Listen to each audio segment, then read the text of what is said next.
Chaos reigns, and that means that Nick Saban is out of the playoffs. A lot to discuss this week, and we'll get to it on Iceman and Coach.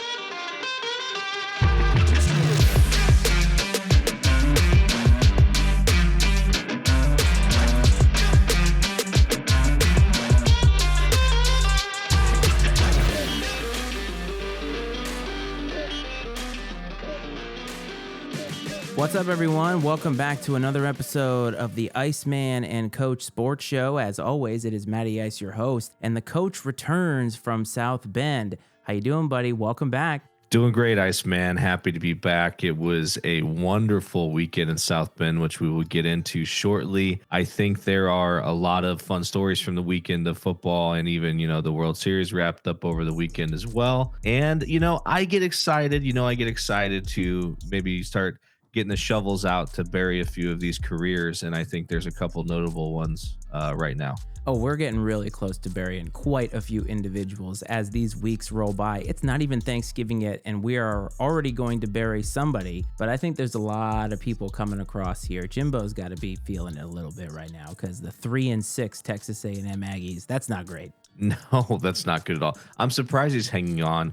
I imagine maybe it's a buyout situation. Who knows? But in Texas, money is usually not an issue. So I'm surprised that they haven't just pulled the plug on that deal. But a few of the people I have in mind that we'll get into later, maybe a little more high profile that you wouldn't expect. So I'm pumped about that. Speaking of Jimbo, I saw a video of the game that Jameis Winston was suspended for, but didn't realize he couldn't be at, and he still suited up for the game, and they had to come tap him on the shoulder and tell him, "No, man, you can't actually be here." Jimbo was looking a lot slimmer back then. I think the stresses of being in the SEC have gotten to him, unlike somebody else who is brand new in the SEC this year, your boy, Brian Kelly. Yeah, BK gets it done, and you got to admire the Stones, right? To go for 2 in overtime against Alabama at home. Usually the old moniker is you go for the win on the road and go for the tie at home, hoping that home field advantage will ultimately prevail. But I got to give Brian credit, and we'll see how they do, coming off a big win,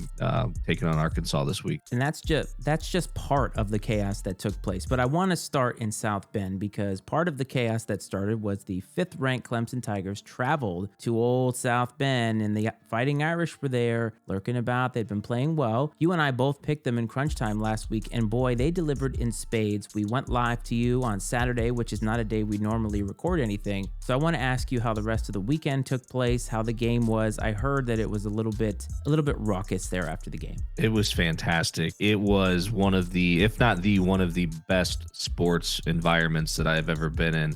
It's definitely been my most exciting Notre Dame football experience. I've been to several other games, one of which is when Daniel Jones and the Duke Blue Devils knocked off the Irish at home. This game, everyone stood the entire time. I think we would sit here and there, for like a timeout or between quarters, but everyone was standing the entire time, which is not, like we talked about last week, it's not something that Notre Dame Stadium is necessarily known for. But I think that having the young coach, Marcus Freeman, and the energy that he brings, you can feel there's sort of a shift in the excitement and the swagger that the team has. The experience was just amazing. And one thing that I really enjoy about it is, yes, you have a few bad apples in the bunch, but it seems like Notre Dame fans, especially, for as much crap as they get nationally, they're very friendly. There were a ton of Clemson fans, and I did not see one single incident of a Notre Dame fan treating a Clemson fan poorly. And even, there were moments where they'd walk down the aisle past me to leave, and I almost had to bite my tongue just because you want to say something kind of smart ass, or whatever. But it's just, I don't know. I think that there's just a common respect there. And I've really experienced that at every game I've been to Notre Dame. But the game was fantastic. The wind died down, and it was just a beautiful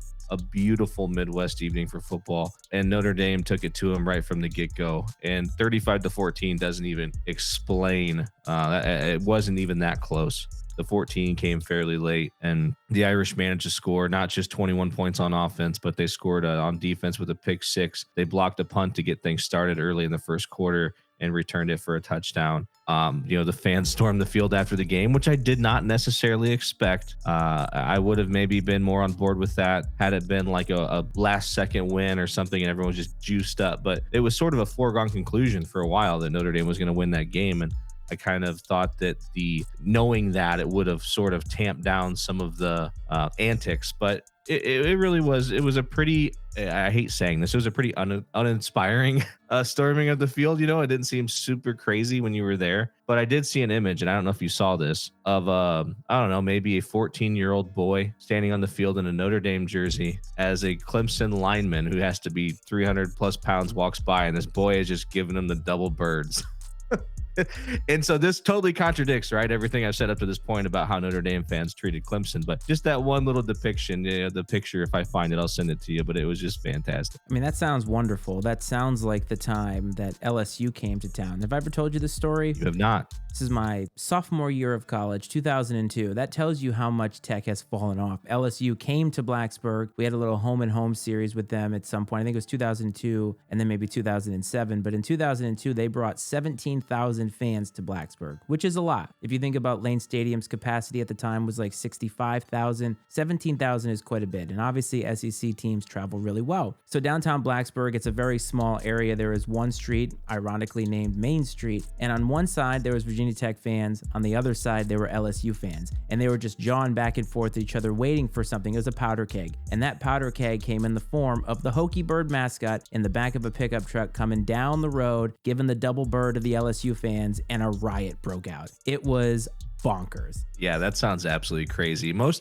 I sat down at a restaurant in sort of a little downtown area near the stadium in South Bend. Me and my dad sat outside and, had a couple of drinks and eating a little lunch. And yeah, there's Clemson fans walking by. And, I see Notre Dame fans, all they said was, "Hey, welcome to South Bend. Glad to have you here." It was just oddly friendly, and maybe it's just that Midwest charm. I'm not sure, but there were no double birds other than the one we already talked about. It was all very friendly interactions. But as much as I like to see that from a sportsmanship and respect standpoint, I'm totally here for some petty shit talking all day long. I was gonna say, it's got to piss you off that they're so nice, and it's like, come on, just give me something. I need something to work with here. Yeah, I mean, and honestly, that's probably what kept me in line. Not that I'm like some crazy degenerate fan, but if there would have been other people around me that were getting a little chippy, I would have jumped right in for sure. But I'm like, I'm not going to be the one asshole out of everyone else. I wouldn't feel too good about that. So I just kept my mouth shut. And they'd be like, "You don't even go here." So you'd be that guy. Yeah, I can barely spell Notre Dame. There you go. So that was the first thing, and that's the first thing on our list, but it's a one piece of the giant puzzle. So I think the game of the weekend was, of course, Georgia and Tennessee. Now, coming into the game, Tennessee was the number 1 ranked team in the college football playoff. Georgia was number 3. You were on board with Tennessee being at number 1, and I told you that I felt that Georgia was getting a little bit of disrespect, that they would have gotten the nod as the champs. I'm pretty sure they either listened to the episode or they took that ranking personally. Tennessee was never really in this football game. If you go back and look at the final score, it is not indicative of just how much of a beatdown Georgia gave them, to the point that apparently during the week, somehow students got hold of Stetson Bennett's telephone number, and Tennessee fans were calling him up. After he had that first touchdown, he gave the old ear and the pinky thing and said, "Yeah, call me up now." So Georgia unequivocally showed their dominance, and they have come in at number 1 in the current polls this week, not to spoil it for anybody. Were you surprised at how dominant Georgia was, or should this have been something we expected all along? I know I chose him number 1. Not surprised, though. It does seem like Kirby Smart has a little bit of that Nick Saban magic of being able to get his team up to play the big games that matter. Obviously, Mr. Saban's lost a little bit of that here recently, but, over time, he always had a way to get his team ready to play in big games, and it seems that Kirby Smart has that gift. I mean, obviously, they've had a couple games against lesser opponents where they did not look as impressive, but all that matters is winning when it really matters, and they did that convincingly on Saturday against Tennessee. Now, I think Tennessee will be okay ultimately, but just like you said, Georgia really established themselves as the top dog. They obviously listened to the episode, because where were they ranked last week? Do you remember? Number 3. 3. Yeah, most Georgia students can't count higher than 2, so they probably didn't even realize where they were ranked at. But so they got all their firepower from the episode, obviously. Now, unlike the Notre Dame game, which really did more to expose Clemson than it did to tell us about Notre Dame's talent level, because I think Notre Dame is probably where they should be, we both thought they maybe had a little bit of a nod being number 5 preseason. They had a little bit of a struggle to the season. But coming into this game, Georgia was seen as a team that while they were the defending national champions, those games that they didn't look all that impressive had, I think, fooled a lot of pundits into thinking that they weren't still an excellent and great football team. And I really feel as if they really took that personally. And Kirby Smart really couldn't beat a lot of those other teams and get over that hump. Georgia always had that narrative about them that they could never win the big game. And I think all of that has shifted. And I think this game told us less about Tennessee, because I think Tennessee is still an excellent football team and probably a top 6 or 7 team in the country. But I think what it did is confirm that Georgia's here, folks, and they're not going to be fucking around. No, you're right. I mean, and the door is open, right? Because look at some of these dynasties in the last 10 or so years that are faltering. Alabama, Clemson. The door is open for there to be a new sheriff in town, and the Georgia Bulldogs are in perfect position. And I'll tell you what, the chaos reigned even more. You alluded to it earlier. Brian Kelly, who I think we had for dead and made fun of after they lost to Florida State. I have to give him all the credit in the world. Coming into this week, though, they had a tough challenge. They had Alabama. And boy, that game lived up to the hype in so many different ways. But as you talked about earlier, going for 2 when the game mattered, I have to give Brian Kelly credit. If you're going to beat Saban in the SEC, you got to have the balls to do something like that. And they executed, they win the game, and really, that is throwing the entire playoff in chaos, because you have them now in Georgia in the SEC title game. No matter what happens, that's already clinched. And as you asked me offline, what the hell happens if LSU beats Georgia in the SEC title game? Could you ever possibly leave out the SEC champion? No, absolutely not. I mean, so it's almost a rhetorical question, I think, when you think about it, with the way things are right now and with the respect that's put on the SEC as a whole. Whoever wins that conference is going to be in the playoff. Now, of course, we're still weeks away from even knowing what that game is going to be, what that matchup is going to be, but there's a good chance it's going to be Georgia versus LSU or Ole Miss, which creates an interesting matchup, because what if one of those teams gets it rolling and is able to win that game? You're going to have to put them in the playoff. And then I think naturally then Georgia would still get in. So you'd end up with 2 SEC teams, but one of those 2 teams getting into the title game and Georgia winning almost guarantees you, not guarantees, but is almost a way to one single SEC team, which we haven't really seen in, I don't know, have we seen that in the playoff era? I'm sure that we have, but it hasn't been in recent memory, because it feels like a foregone conclusion that there has been too. Alabama has been a staple in the playoff, I think almost every year but one, and I think that one year might have been LSU. I can't really remember, but you're right. Now, the other thing that all this chaos does, and Nick Saban is 100% to blame for this because he lost, it has opened the door for some of these other conferences. Now, I want to ask you 2 questions. First of all, obviously the way that things play out, if Georgia ends up running the table, winning the SEC, is it possible that Clemson losing, Alabama losing, it really opens the door for the Pac-12 or the Big 12 champion? Right now, that's TCU, who's sitting at number 4 undefeated. Now, they still have, 4 or 5 games to go, but it is very much a possibility that they could be sitting there undefeated and as a conference champion. There's no way that the committee could leave them out. No, I agree. Undefeated TCU, that's the Big 12 champ, is in. Undefeated USC, that's the Pac-12 champ, is in.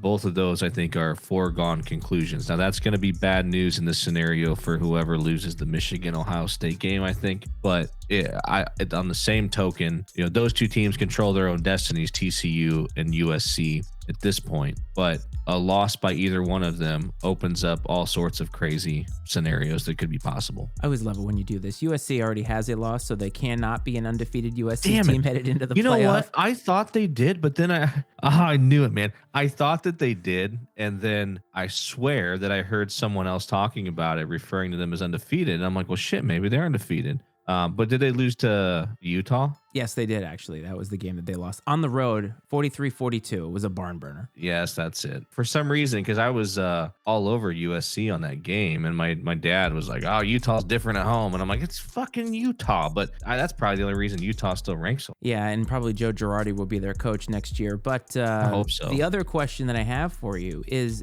Michigan and Ohio State are, I think, 2 and 3 from the Big Ten. And we know that the Big Ten has never had 2 teams in. But obviously, if both of those teams go running the table to their game, I mean, is it possible that both teams could get in? Is there ever a scenario in which 2 Big Ten teams could get in? Or is the SEC really the only conference that is afforded that type of currency in the playoff because of just how difficult that conference is? I think this is the first year where it's really a possibility. If TCU gets beat, so you're not going to have an undefeated Big 12 champ at that point. And let's say that I think one loss USC that's a Pac-12 champ would get in over, Michigan or Ohio State, whoever loses that game, probably just from a brand bias standpoint. And obviously Michigan and Ohio State are great brands too, but if you can pull in the West Coast and USC, I think that helps. But if, Notre Dame is going to beat USC here in a few weeks, so USC is going to have 2 losses. And so that I guess maybe brings Oregon, one loss Oregon into the equation or something like that. But if there's chaos in the Pac-12 and the Michigan-Ohio State game is really close, I think there's a really good chance this year, more so than there's ever been, that they both get in. But if ever there was a year that would constitute we need a larger playoff, all of that is happening this year.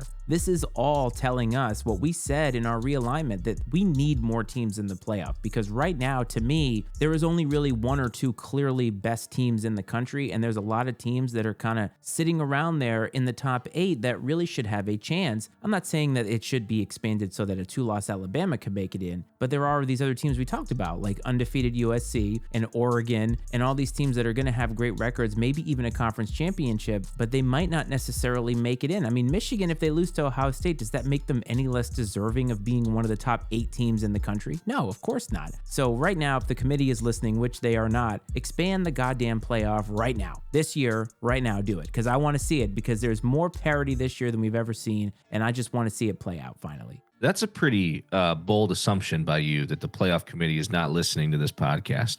They probably just found out now that USC is undefeated, as a matter of fact. So when you see their record next week, you'll see it's true. But anyways, what people who are against expansion are going to argue is one of the points you just made, is that there's probably 2 teams that are clear-cut best teams in the country, and that's why you don't need an expanded playoff. But there's always going to be that, though. So yes. I agree. Yeah, there's always going to be that. So by that token, we should never have elections. We should never do anything in which there is one great team. The Patriots that went 18-1 should have just won the Super Bowl. We shouldn't have even had any playoffs. So why would we have that ever? Yeah, I don't understand why anyone would be opposed to expanding the playoff. There has to be more money to be made. And for fuck's sake, the entertainment value, please, more teams. Give me a 8 teams perfect, 8-team, 12-team, whatever. Give me a larger playoff. Give me these crazy matchups that we can actually see in real life. Give me, let's say now it's not going to happen because they're going to be on the outs or whatever, but like Liberty, what are they, 8-1 or something? Let's say they snuck up to like 12 before it's all said and done. Give me freaking Liberty on the road at Tennessee or Georgia round. I mean, that'd be awesome. Like, I love that stuff. Yeah, it just would be great to see a different team in there, especially a team that is playing really well late into the season. Like, reward their play, reward the year that they have. I know that a lot of people poo-pooed on UCF, but they went undefeated. That's not easy to do. It doesn't matter what your schedule is. It's not easy to do because you're playing, 12, 13 games? You're going to have an off night. Players are going to get hurt. And so just to write it off as, well, they didn't play in the SEC, so their undefeated season matters none. I think that that's crap. Reward some of these programs for finally getting in, and you never know. You could actually get something in which the 1 or 2 clear best teams in the country end up not winning it, and that's kind of the point. We have the NCAA tournament every year. Like, what the hell? Yes. When they play the one shining moment at the NCAA tournament, what are some of the prime little highlights they show? Are the upsets, man. That's what they talk about on ESPN, or the Cinderella stories. Give us that in college football. Please, please, please, please. And like you said, if you're at UCF and you run the table, you deserve a seat at the table at the college football playoff. If you get your ass kicked by Alabama, Georgia, insert whoever, so be it. But you deserve to at least have a crack at it. So let me ask you a question. So we now are 9 games into this, and we have, I believe, 3 plus the conference championship. So we're getting very close to the end at this point. If you had an ideal playoff, what do you think it would be? Or is there a team that was outside coming into this week with all this chaos that you really hope makes it because you want to see them get that chance, and you think they may actually have a chance to make the national title game? Oh, man, this is tough. I don't think there are any. Okay, I'm going to take this back. I was going to say I don't think there are any outliers that maybe have a shot at it. But based on how Oregon is playing, I think that if Oregon was able to sneak into the playoffs somehow, they could be dangerous. What I do think the playoff will be, if right now today, is I think you're going to have some combination of Georgia, Ohio State. I'm going to say you're going to get Michigan also, and then TCU. TCU is going to take care of business and win the Big 12. I think that's what you're going to get. There's going to be too much chaos in the Pac-12 to warrant that. And, I think too, when it comes down to like looking at Oregon's resume, if Oregon, let's say Oregon wins the Pac-12 and they're on the outside looking in, that now all of a sudden you're going to start looking back at that week 1 loss where they got their brains kicked in at Georgia, and that might come back to haunt them at that point. The team that I want to see really in is TCU because they're so tough and they play really tough football. And in years past, we would have seen them as like a Coastal Carolina, but they've been playing with the big boys for quite a while. And I think that they're ready. I would love to see a team like that even make the national championship game. Even if they make it and lose to Georgia, who cares? TCU making the national title game would be such a great spectacle because it's so out of the ordinary. People still don't associate TCU with big time college football, but they've had such a great program there for so long and they're so close. I just don't want to see them lose some stupid game to some stupid team, like who knows, and not make it. They at least need to lose in their conference championship game. That's all I'm asking, but that's the kind of team I want to see. And if it were up to me, I'd love to see a playoff of all 2-loss teams because that means that the season was nuts and it was entertaining, and that means the playoff is going to be entertaining because there's really no clear-cut team, but there's always going to be a clear-cut favorite, and there's nothing I can do about that except hope for as much chaos leading up to it as possible. And boy, did we get that. It made me very happy. Yeah, I mean, I love chaos. I'm a big fan. I mean, dynasties are fun, but I'm a big fan of parity. And no league or no sports league at all gives us the parity that the NFL gives us. I mean, I think we've talked about that ad nauseum. We have, but before we get into that, your team, the Indianapolis Colts, has been in the news this week for literally nothing good. And we all knew that this was coming, but Frank Reich gets fired after their performance on Sunday against the Patriots. Probably one of the worst football games of the weekend. And yet here we are with the Colts. They fire the head coach. This happens a lot. And normally a coach on the team gets elevated to interim head coach. But then about an hour later, and I think I texted this to you offline, and your reaction was perfect because it was everybody else's reaction who saw this. They named an interim head coach, and it was former offensive lineman and Super Bowl champion Jeff Saturday. Jeff Saturday has not been on a sideline at all this year. He's been sitting his ass at ESPN. And I want to ask you, because the narrative around the NFL via the Brian Flores stuff and just in general with the Rooney Rule has been that a lot of black coaches have not been given a fair shake in terms of getting head coaching positions. And you look at Eric Bieniemy, who is a Super Bowl champion, been to multiple Super Bowls, and there's a lot of accolades there. Jeff Saturday getting this, well, Jeff is a great guy. This is just a slap in the face to not just black head coaches, but any coach that is out there who has any lick of coaching experience who could get a little bit of a shine coaching the Colts the rest of the way. But I just wanted to get your thoughts as a Colts fan of what the hell is going on with Jim Irsay in Indianapolis.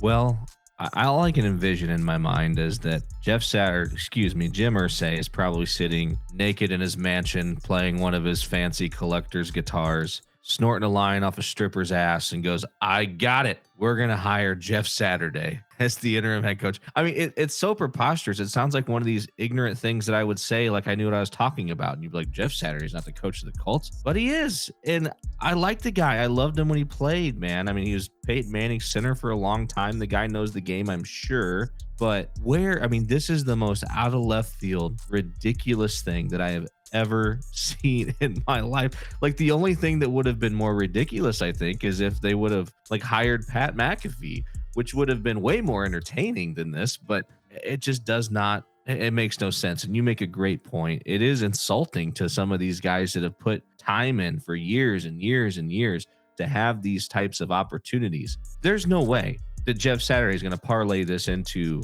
a real head coaching job or even a real coaching job for that matter. Yeah, exactly. I don't get it. Exactly. That's my point, is this seems so out of left field and just so useless. The Colts are going nowhere. It's not as if Jeff Saturday is going to come in and all of a sudden they're going to be this playoff team. Sam Ehlinger was terrible, and we'll get to that later on with my stat of the week, but just absolutely awful. And to me, you have coaches on your staff for a reason. You bring these guys in. Don't you want to see what you have? I mean, we would do that with players. We did that with Sam Ehlinger. We benched Matt Ryan because he's washed, so we put Ehlinger in, even though we kind of know he's not the guy. So you get rid of the head coach, fine. But why not give a coordinator the job? Why not give anybody, literally anybody else, but some guy who's been an analyst at ESPN? I'm sorry, but it just feels like the Colts are all of a sudden now a terribly run organization, and they have been for a while. And I think that if you're Andrew Luck sitting at home, you have to feel more and more confident that you made the right choice. I just imagine that he's watching like a game and sees the ticker scroll across the bottom. Jeff Saturday, named interim coach of the Indianapolis Colts, and he just like cracks up laughing like hysterically in his way, I mean, because he's right, but just like, oh my, I mean, just you've got to be kidding me. Like, I can't believe it, but I believe it. But see, this is the issue in the NFL, though, because we talked a couple weeks ago about guys that are on the hot seat and these sexy young coaches coming in and getting these shots. And those guys are getting a shot because they've been a coordinator somewhere. They've been on the sideline. I didn't necessarily think that Josh McDaniels was worthy of another shot because I think we saw it. And to me, I feel like guys just don't find it. And Josh McDaniels is terrible. The Raiders are terrible. And so I guess I don't understand why you are just saying like, well, let's get a guy because he was a Colt. We're going to do this. I mean, imagine any other franchise doing that. I mean, that's something that you think Jerry Jones would do. It's like, oh, we're going to go and get Troy Aikman. Exactly. That's 100% right. And just, I again, it's just so absolutely absurd. I thought about Jerry Jones when we were talking about like who would do something like, oh, this is a total Jerry Jones, like, you know, Michael Irvin, Troy Aikman, whoever. And I don't know if like Irsay and Saturday have a really close relationship. I'm assuming they obviously get along really well. If he feels like he's some sort of like puppet where it's an extension of himself on the sideline or whatever, but just to even sit here and try to rationalize it and make sense of it is a really uncomfortable thing to do, honestly. But just imagine if you're Jeff Saturday. How are you taking that phone call and saying, yeah, I'll do it? I mean, I get it. They're really good friends and they have a really good relationship, but you've never coached. I've been approached to do jobs that I know that I'm not qualified for, and I say, I'm not qualified to do that. To me, Jeff Saturday taking this is very look at me, Louie. That's right. I'm talking to you, Jeff Saturday. Look at me, Louie. You want to be a head coach in this league with absolutely no experience? Fuck you. So if Robert Kraft sends Belichick packing next week and then calls you and says, Iceman, we want you to come over here and take over the Patriots for the rest of the season, are you going to say, Mr. Kraft, I'm sorry, but I'm not qualified for that? Or would you just go out there and say, hey, what the hell? Let's go. Let's have a go at it. I'm not Ryan Hacker. I'm not going to go out there and look the part and then not have a damn clue what I'm doing. You can't get by without knowing what you're doing in the NFL. And honestly, if they have to hire an offensive guy who's going to call plays, like I just don't understand this whatsoever. Like, what is Jeff Saturday going to manage? I'm actually going to tune into the Colts game this week just so I can see what an unmitigated disaster it is going to be. I saw a headline just probably like 2 hours ago. It says, Jeff Saturday makes first decision as head coach by naming Sam Ehlinger the quarterback or whatever the fucking name is. Well, and it's like not surprising though, because not Stafford, for fuck's sake. That'd be great. Matt Ryan is injured, and so he can't really play anyway. So it's like bold move, Jeff. Like way to, I don't know, establish yourself as the leader of the franchise. I don't know. And like you said, if you're any other coach anywhere and the season ends and you get called and offered that job, how do you take it? Like, how do you even take that organization seriously at this point? Isn't it sad, though? Isn't it sad that that's where it's become? That the Colts, who were once a proud franchise with Peyton Manning, all of a sudden have turned into this. And you as a fan have just got to be either apathetic to it because you're like, well, it's been like this for years, but just look at the cavalcade of bullshit they have put out there on the field over the last 5 or 6 years. It's incredible. And nothing they have done since Andrew Luck left has actually made you think, wow, they're competent. You know, I grew up as a Cubs fan, okay? And so I've never in my life become accustomed to any sustained success at all. The closest I've come to that in my lifetime as a sports fan was the Peyton Manning Colts. And so I'm honestly just kind of grateful for what I got as a Colts fan, as a sports fan. And yeah, it's sad to see it go down this road, but I don't take it really hard. I mean, I'm just happy that we got the years we got and they won a championship and got to another Super Bowl. And I got to enjoy that as a sports fan in general. But it really makes it obvious how much Peyton Manning is the person who held that whole thing together, probably. If it weren't for him, who knows what would have come of the Colts much sooner than now. And Tony Dungy, you got to give him a lot of credit too. I think that that's just indicative of this year. And I want to tell you that I think that we love football so much that we have given a pass to how much shitty football we have actually seen this year. Like, there has been a lot of really, really bad football. The Colts this past weekend had 121 total yards against the Patriots, which, by the way, Justin Fields both outpassed them and outrushed them in passing yards, rushing yards. The Colts were absolutely terrible. Malik Willis started for the Titans against the Chiefs. 5 completions in the game. Mike Vrabel was asked after the fact, like, why did you have so many rushes for Derrick Henry? And he said, who the fuck do you think I'm going to throw to? Great Mike Vrabel quote. And then PJ Walker, who I had PJ Tucker, who I believe isn't even a person, he had 9 passing yards at the half for the Panthers. 9. And Baker Mayfield came back in. Just, there's a lot of abysmal football being played. That's not even mentioning the Jags coming back on the Raiders. I mean, the Raiders, good Lord, blowing another big lead. Are we just happy that football is here and we're not willing to say that it's crap because we just want football on our screen? Well, what's crazy is even as bad as some of these teams are, and you just listed off, right, some of these terrible stats, any of these teams that we just talked about can go out next week and beat one of the top teams in the league, which is crazy, right? It's just absolutely nuts that could happen. Now, obviously, it doesn't happen with a lot of frequency. Usually you have the really good teams, really bad teams, and there's a big ass chunk of teams that could beat each other in the middle. But I also think that football, in a way, is getting more into analytics. And I feel like it's kind of like baseball, like analytics sort of like, I wouldn't say ruined baseball because I agree with analytics, but it really changed the way the game was played and made it sort of a tough thing to watch sometimes. And I think you may be seeing some of that trickling into football a little bit. Now, that doesn't explain 121 total yards, 5 completions, and 9 passing yards at the half. It doesn't. Analytics would have shit to do with that. But if it demonstrates anything, it's how important the quarterback position is and how hard it is to find that guy. I mean, how many teams in the league? I'm just gonna off the top of my head say maybe half the teams in the league feel really good about the guy they have behind center. So if you're gonna say there's 16 solid, steady quarterbacks that you could consider a franchise quarterback in the whole league, out of all the human beings on earth, there's that few number of people who can do that job at the level it needs to be done at to lead a franchise. And just to see these pathetic numbers, I think, is a glaring demonstration of how obvious that is. I wish there was some safe way for us to be able to back our claims up and say, could we get 5 completions in an NFL game against an NFL defense? I'd like to think yes, without necessarily having them all be shovel passes. But at the same time, I also know that the talent is just incredible. But I want to remind you of something. 2 weeks ago, we convinced ourselves that PJ Walker had figured some stuff out because they beat the Bucs. And here we are 2 weeks later with 9 passing yards at the half. Boy, we got had, didn't we? Yeah, I remember saying that they were going to use Matt Rule's firing as a catalyst to turn their season around. Sure.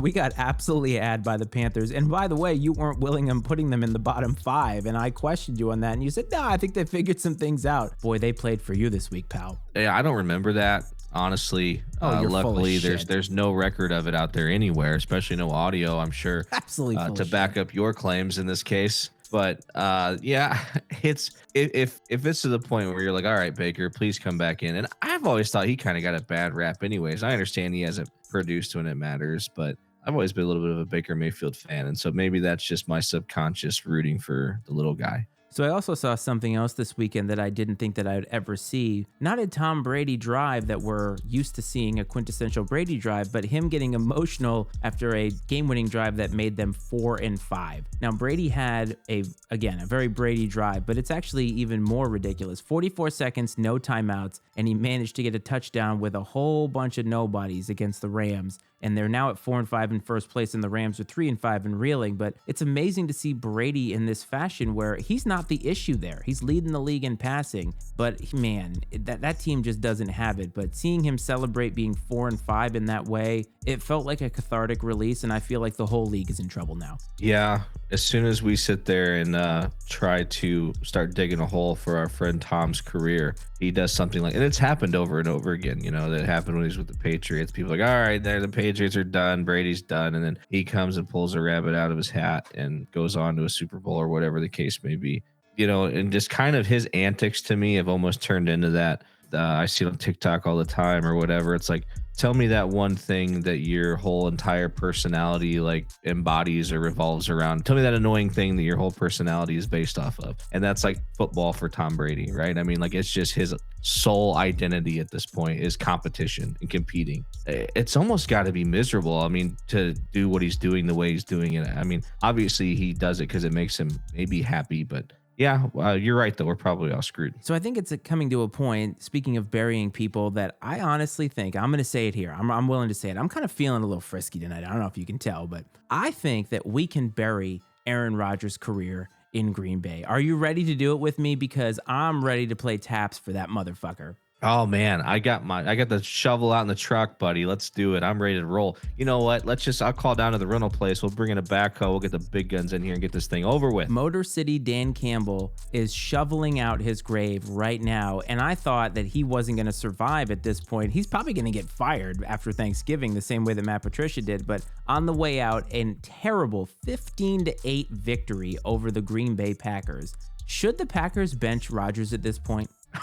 I hope that they do.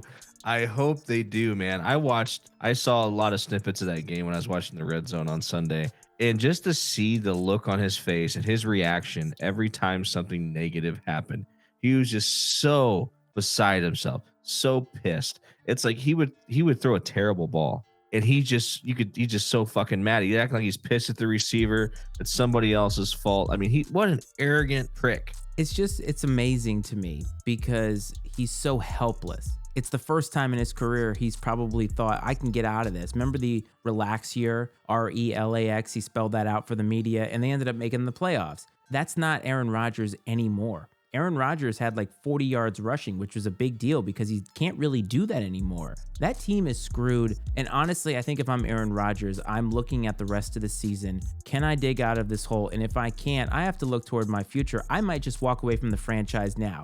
You got Jordan Love out there. He's going to suck. The Packers are pretty much done. Yeah, I think so. I imagine he's looking back at that Jeopardy gig and kind of second guessing himself. But, a thought just popped into my head. The Colts have dusted off a couple of old shitty quarterbacks last few years. Aaron Rodgers to Indianapolis. No, I refuse. I will not. I'm not even going to cover that if it happens because the Colts need to figure their shit out. They need to get an actual young quarterback. Stop trotting out the warmed over leftovers of all these other guys. It just doesn't work. However, I want to ask you a quarterback question because over the weekend, we saw the Jets defeat the Bills. I will say that again for the listening audience. The Jets beat the Bills. And the Bears lost convincingly another game. Excuse me, they didn't lose convincingly. The Bears lost to the Dolphins by 3 points. Justin Fields had himself a day. Both of these teams seem like they have somewhat of a ceiling. The Jets obviously have a really good young core. Their draft last year was excellent. Justin Fields is very, very talented, but there's not a lot of pieces around him. But who would you rather be? Would you rather be the Jets or would you rather be the Bears? The Jets being a team that has a really good core, a lot of young guys, big question mark at quarterback, or would you rather have the guy and be able to build around him? I would rather be the Bears. It's tough to find that guy. They got the guy. And just looking at the division moving forward over the next 10 years, right? Aaron Rodgers, as we just talked about, is on his way out. The Lions are the Lions, and Kirk Cousins is not going to be a force in the NFC North for the next 10 years. Just not going to happen. And I would think for that reason, divisionally and what they're going to be up against every year, I would take the Bears. Now, I would probably take the Jets roster over the Bears. But as far as, you got to look at that. The Jets, the Patriots have kind of fallen off some, but you got the up and coming Dolphins that are right there kind of battling out with the Jets. And then you got the Bills, right, in the same division. And the Bills are going to be a problem here for a while. So I will take the Bears. The counter argument to that is that you have a roster, but not a quarterback. So that means that you have pieces and you can allure one of these guys to come here. You've talked about Aaron Rodgers. That was the whole gig that the Broncos were trying to get, and they ended up with Russell Wilson, who now looks like a knockoff Aaron Rodgers over there. But if you're the Jets and you don't think that Zach Wilson is the guy, you actually have a lot of capital to be able to get somebody in there that maybe is the guy that isn't working out somewhere. I mean, look what happens, or look what could happen if the Ravens don't sign Lamar Jackson. New York all of a sudden is a very, very, I don't know, it seems like a good place that he might fit in there, and they've got this roster of very talented guys. So there's arguments to be made on both sides, but I think it's an interesting question because Fields is very talented, but they have nothing. It's a lot more to build around, but with the Jets, you have that core and you have a bunch of rookies that have worked out, and they're winning in despite Zach Wilson being not that great. No, that's a good point. I guess more so my whole thought process is based off the division. And I know they just beat the Bills, but I think long term, even if you plugged in an Aaron Rodgers or even a Lamar Jackson, I just think that Josh Allen and the Bills, yeah, you might beat them here and there, but I would think that the Bills are going to come out ahead 80% of the time over the next decade. And if the Dolphins keep moving in the direction they are, they're going to be tough for a while with Tua. And it's not that they're not going to be a good team, but I just think they're going to get kind of buried in a tough division a little bit. That's going to make their lives a little more difficult. Imagine Josh Allen, Lamar Jackson, Tua, and then you got Mac Jones in that division. Boy, all of a sudden Mac Jones looks not that great compared to those guys. Oh my gosh, did this just happen? No, God, you know what? I'm not even going to say it because you're going to kill me. Moving on. Yeah, no, you're right, man. I'll tell you later. Mac Jones, 100%. I mean, he's been disappointing in New England for sure. And it's kind of a shame because I really thought he was going to work out. I thought he was almost the perfect type quarterback that could come in and kind of excel in the Patriots system and the way they like to go about things, but that has not been the case. So you mentioned my boy Kirk Cousins earlier, and he had a tough time in Washington, as he always does. Did you see the ref in that game, the play that the ref made? Taylor Heineke, or Taylor, whatever the hell his name is, it doesn't really matter. Taylor Heineke goes out, rolls out, throws a pass that literally no quarterback in the league should ever throw. I counted 4 Vikings around him. The ref ran into and took out a defensive back who was going to make an interception. And what happens is Chris Samuels catches the ball in between 2 other guys and doesn't get touched and rolls into the end zone. Now, the Vikings ended up winning the game anyway. I'm convinced the ref had money on the game, but the Vikings are 7-1, and Kirk Cousins is 7-1, celebrating like an idiot in the middle of his teammates, who I'm pretty sure were mocking him. Are they the least talked about 7-1 team ever? Yeah, they are. And it's because there's really nothing like sexy about them, right? Kirk Cousins is like the suburban dad. I mean, there's not a lot about him I mean, the guy wins games. He's won a lot of football games, but there's nothing when you watch him, you're like, wow, this is the type of guy that can change a game. This is the type of guy that puts his team on his back when the game's on the line. Like, that's just not Kirk Cousins. And they play in the division's dog shit. So that's kind of propped them up a little bit, but I just don't think they're going to have what it takes come playoff time. I was going to ask you, remember in 2020, the Steelers started 11-0, ended up finishing, I think, 11-5 or something like that. And I want to ask you, are the Vikings or the Eagles more in that mold where they have a great record, but I think they're going to falter later in the year, and they're not a team that you can really trust? To me, the Vikings seem to be that, not the Eagles, because I think the Eagles actually do have a lot of talent. We just haven't seen it on display against an excellent football team yet. Yeah, I agree. I think the Vikings definitely are more in that mold than the Eagles at this point. So, Coach, last week we did a little power rankings. We did top 10 or top 5 and bottom 5. How do you feel about doing another one this week and trying to piss off as many fan bases as possible with maybe a little bit of a top 10? I am here for it, man. All day, every day. Anytime I get a chance to ruffle a few feathers, I get a little excited. Well, you know what, man? I'm going to let you have the honors once again and give us your NFL top 10. All right, number 10. This is kind of a curveball a little bit, but after their performance over the weekend, keeping it tight with the Chiefs, I'm putting the Titans at number 10. Number 9, I have the Jets. That might be a little low, but like you said, they have some questions at quarterback, so that's where I will keep them. Number 8, the Dolphins. Number 7, the New York Football Giants. And again, that might be another fraudulent claim as well. At number 6, the Seattle Seahawks. And then let's get into the top 5. At number 5, I still have the Dallas Cowboys. Number 4, the Kansas City Chiefs. At number 3, the potentially fraudulent Minnesota Vikings. At number 2, the unproven Philadelphia Eagles. And I still have at number 1 what I believe is the best team in the NFL, the Buffalo Bills. I mean, that's a pretty solid top 10. A couple of surprises there, but that's kind of the fun of doing a little bit of a top 10. I'm trying to think of the fan bases that you pissed off. You did keep the Giants in there, but also said that might be a fraudulent claim. So I'm pretty sure half of Staten Island is going to come after you at some point. But let's get into my top 10. Number 10, I have the New York Jets. That's right, the New York Jets at number 10 on this list. At number 9, Pete Carroll, Geno Smith, and the Seattle Seahawks. Number 8, the 5-4 Cincinnati Bengals. Number 7, Tua and the Miami Dolphins. Number 6, Lamar Jackson, the Ravens, and they don't have anybody else. And my top 5 goes relatively unchanged. Number 5, I have the Dallas Cowboys. Number 4, the Minnesota Vikings. Still number 3, the Philadelphia Eagles. Number 2, I still have the Kansas City Chiefs after a tough win. And number 1, you're not going to knock me off, the Buffalo Bills and Josh Allen running roughshod over this league. We still agree on the Bills, but there's a lot of other things that I think we don't agree on, but I'm pretty sure what's going to happen is Eagles fans not having the Eagles at number 1 are still just going to come after us in some fashion. So we've got to be careful about ourselves. You've already been kidnapped once this year. We don't need a second one on the show's hands. Yeah, I think that Philly fans are capable of much more than the Nebraska Cornhusker fans are. They've got a lot more hate in their heart, and I want no part of that. But at this point, I mean, they haven't really done anything. They haven't beaten a team that really jumps off the page at you. Yeah, they got the Vikings at the beginning of the year, but we just talked about what we think about that team.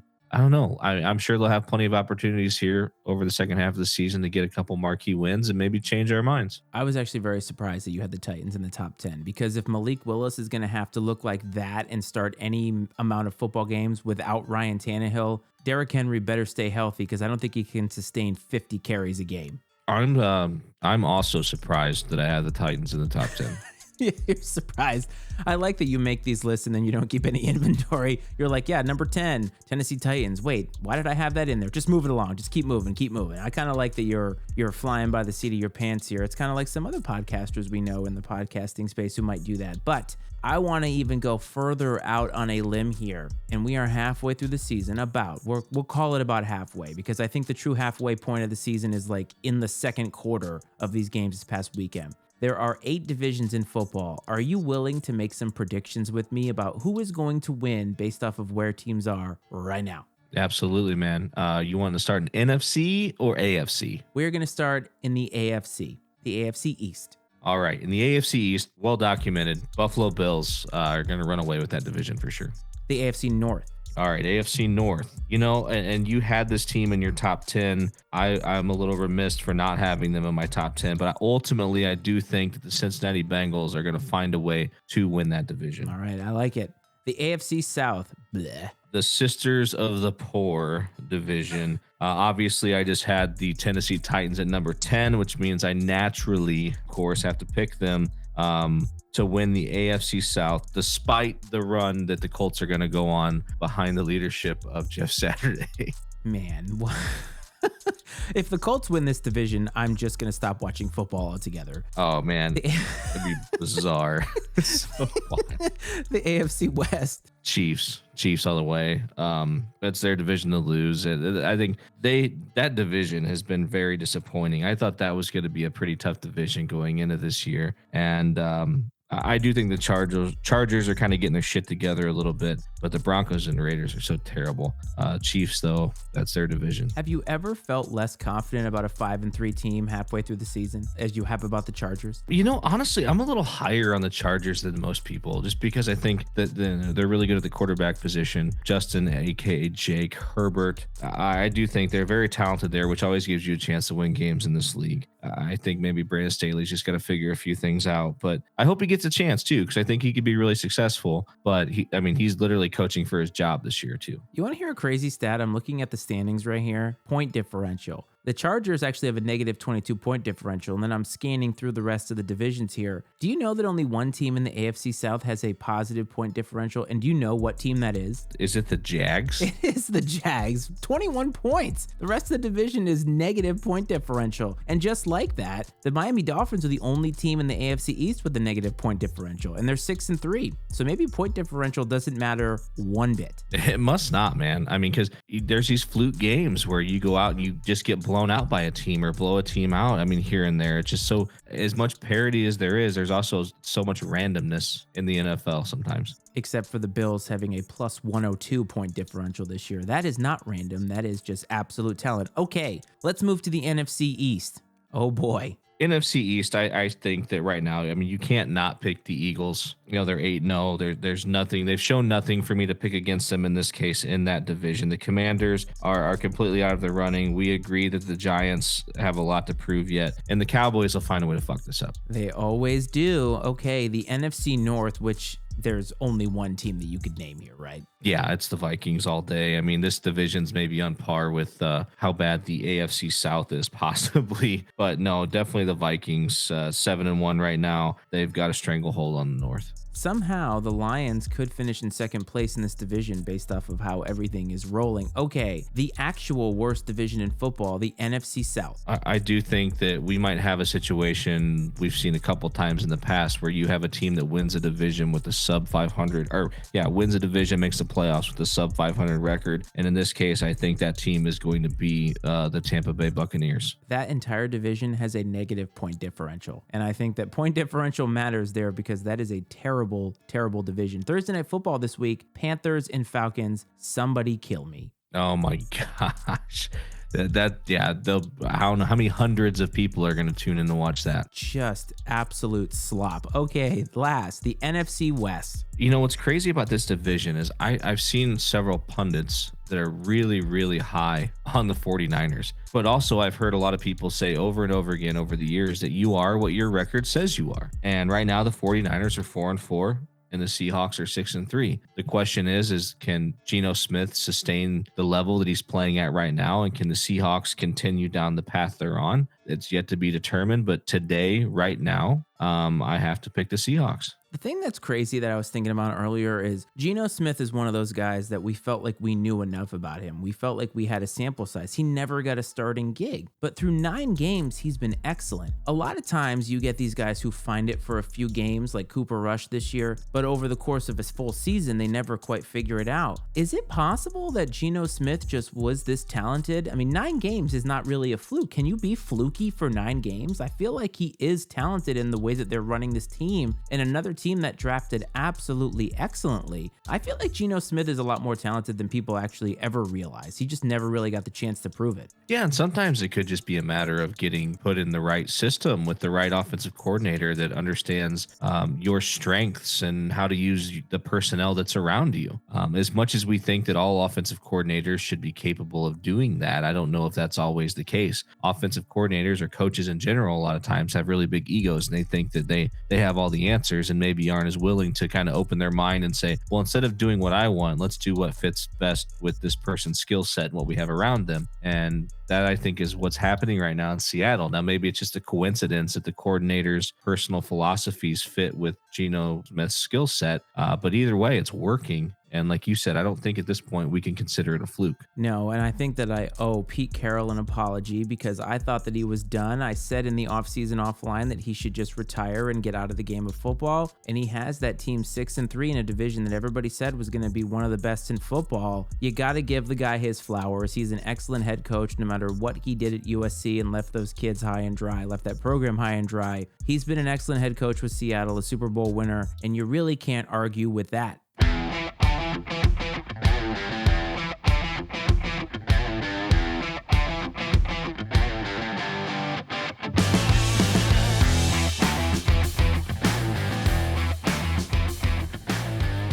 And that sound means it is time for Crunch Time, where Coach and I go back and forth, rat-a-tat-tat, through 10 games on the slate. Coach, are you ready? Absolutely, Iceman. Let's fire it up. All right, starting now. Number 9, Alabama, traveling to number 11, Ole Miss. Lane Kiffin finally going to get the chance to beat Nick Saban. I actually like Kiffin and the boys here. Give me the Rebs. My heart takes the Rebs, but I think that Saban whips the fellas in the shape this week. Roll Tide. Newly minted number 25 Washington Huskies travel to number 6 Oregon for a playoff berth, possibly on the line if Oregon loses. Houghton is a really, really tough place to play. I know Washington has kind of been up and down. Give me Bo Nix and those Ducks. Quack, quack. Yes, rooting for chaos here, of course, which would be Washington taking out Oregon, but I think the Ducks are too talented. Give me Oregon. The number 4 TCU Horned Frogs traveling to Austin, Texas to face the number 18 Texas Longhorns, who have been yo-yoing in and out of the top 25. I don't trust Texas at all. TCU has way too much to lose here. Give me the Frogs. I agree. Horns down this week. Give me the Frogs all day. In a battle of two teams we have never talked about in this show, number 22 UCF travels to number 17. Is that real? Tulane, what are they, the Waves, I think? I don't know anything about these teams. I just know that UCF is really good and they have been really well coached. But you know what? Give me Tulane because I don't know anything about them. I'm with you, Matty Ice. Tulane's pretty talented, man. They've had some teams that have been pretty competitive here in the last few years. I believe it is the Green Wave. Number 7, Brian Kelly and the LSU Tigers traveling to Arkansas, who is unranked. Maybe it seems like that's not a big deal, but LSU coming off that big win where that kid stole the pylon in the end zone. It's a trap game, but you know what? Good coaches win big games. Give me Brian Kelly and the Tigers. I agree. Go Gaaux, however they spell it down there, Tigers. Switching to the NFL, the Seahawks travel to Tampa to face Tom Brady and the Bucs, who need a win to get back to 500. Tom Brady, I don't think, has really found anything. They had a miracle drive. Give me Pete Carroll and the Seahawks on the road. I'm going to take the Bucs, and to use a quote from my man Brian Kelly last week, October is for pretenders, November is for contenders, and that's why I'm taking the Bucs. The Minnesota Vikings traveling to Orchard Park to face our number 1 Buffalo Bills. There is absolutely no way, even though this is not a primetime game, that Josh Allen loses this game and Kirk Cousins win this game. Give me the Bills all day long. I 100% agree. Right now, this is the week that the Vikings get exposed for who they really are. I will take the Bills.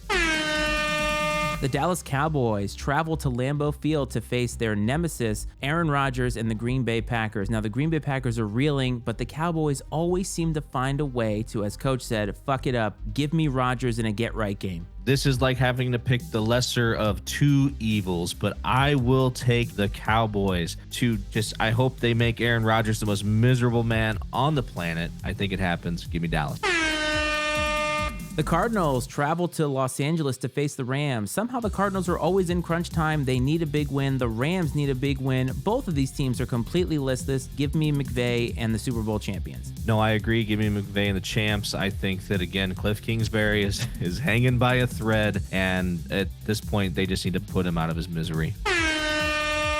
And the last game of two teams that everybody's high on, but I'm not really sure why. The Chargers travel to San Francisco to face Jimmy G and the 49ers. I honestly think that the 49ers are kind of fraudulent, although the Chargers are a little bit weird. I'm going to take the home team. Give me the 49ers. I think the Chargers continue their winning ways this week and get on track to make a playoff run. Give me the Chargers.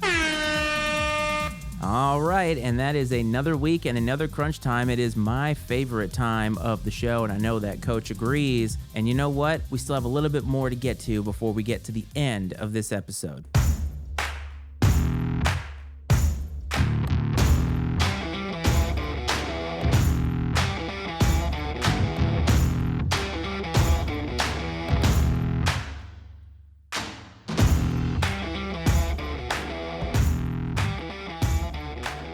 And that sound means it is time for OTW, which starts off with Iceman's stat of the week. And I don't even have notes for this one because it's just too damn good. Earlier, we talked about Sam Ehlinger and the Colts. Well, Sam Ehlinger was 15 of 29 for 103 yards in the game against the Patriots. He was also sacked 9 times, losing 60 yards. If you account for his sack yards, he had 29 attempts for 43 yards, which is 1.4 yards per attempt. That is horrible. That's absolutely terrible. Thank God they brought in expert coach Jeff Saturday to get the ship righted in Indianapolis.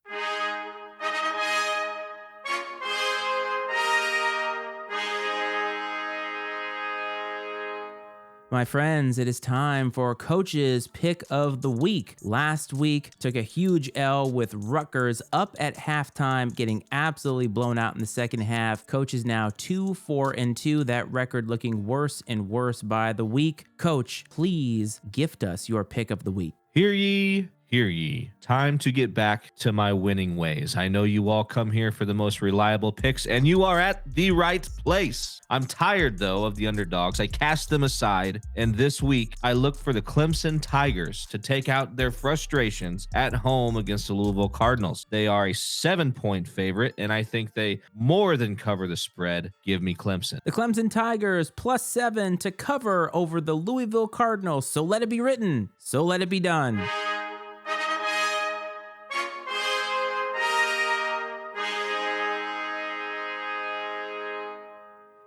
And that means we have reached the end of the episode once again. An hour completely flies by. Coach, do you have any parting thoughts for Ice Time Nation? Ice Time Nation, as always, it is a pleasure to share this hour with you every week. I encourage you, especially you aspiring young coaches, to tune in to the Indianapolis Colts this weekend and learn a thing or two from our expert friend, Mr. Saturday. And there's some a couple great college football games on tap that should clear some things up playoff-wise. I agree. It's going to be fun to watch that debacle that is going to be Jeff Saturday, which means Colts are going to win by like 26 points, and they're going to be a playoff team inexplicably winning the AFC South. I mean, at this point, football is football, and anything is possible. But before we get you out of here, please support the Pub Time Podcast, where you can find Brad in his other form. They're always doing fun stuff. You've moved on from serial killers. You're just doing your regular pub time shit. And of course, visit MattyIceMedia.com to support the other podcasts that we have, including a show called Political Football, which is a weekly live stream on YouTube. Brad, it's been a wonderful, wonderful week. Ice Time Nation, thanks for tuning in. Next week, we will see you. This is Iceman and Coach.